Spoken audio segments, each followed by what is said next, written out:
If you all will please turn to your first presentation outline in your packet, we'll begin here with the book that is entitled The Demographic Cliff. The Demographic Cliff, which is written by Harry S. Dent Jr., is one of the top bestsellers that has been on most of the business best-selling lists. For many of you, this has been a topic that perhaps you filed away, which is heavily based on economics. And for those of you who never took economics, I have a very short refresher for you here that will get you through this book. So what makes this book special, as you see under the title, why is this book worth our time? Because it does focus on demographics, which is what his research firm focuses upon. Looking at the quote on your outline, it is the ultimate indicator that allows you to see around corners to predict the most fundamental economic trends, not just years but decades in advance. Demographic data can help identify macro and micro trends.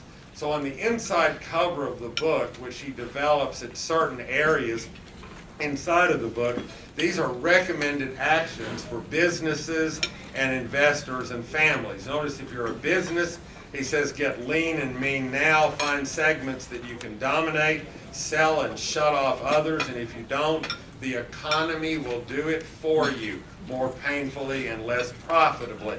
If you're an investor, sell your stocks by mid-January 2014. Did you do that? No, we're late here.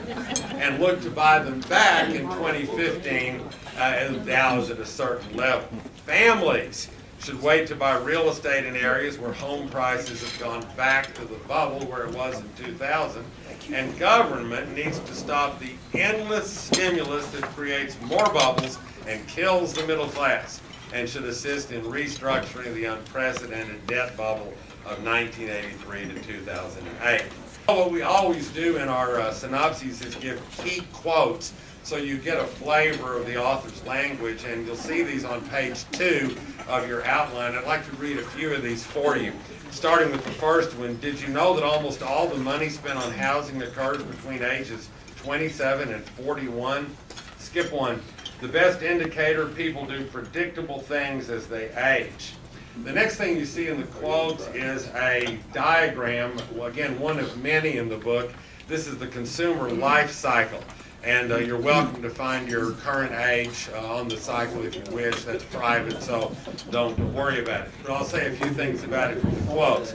The average family borrows the most when the parents are age 41, typically the time of their largest home purchase. They spend the most at age 46, although more affluent households reach that peak later, between age 51, top 10%, and 53 to 54, top 1%. People save the most at age 54 and have the highest net worth at age 64, and later for more affluent households.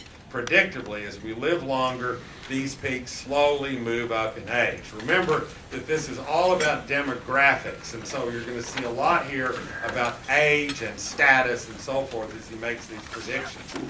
Y'all, my final comment is about this is there is no shortage, as I said, of figures and tables and graphs in this book. There's so many, there's not even an index of figures.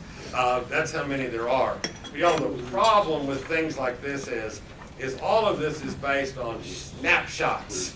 They're pictures that are static. And we're trying to apply this to a motion picture. And y'all, we live in a motion picture world, not a static world. And you can't take static snapshots and use them, at least in my view, to be really accurate in something that is moving. It's dynamic things that predict dynamism, not static. But of course, if that's all you've got, that's all you've got, and that's what this book is full of.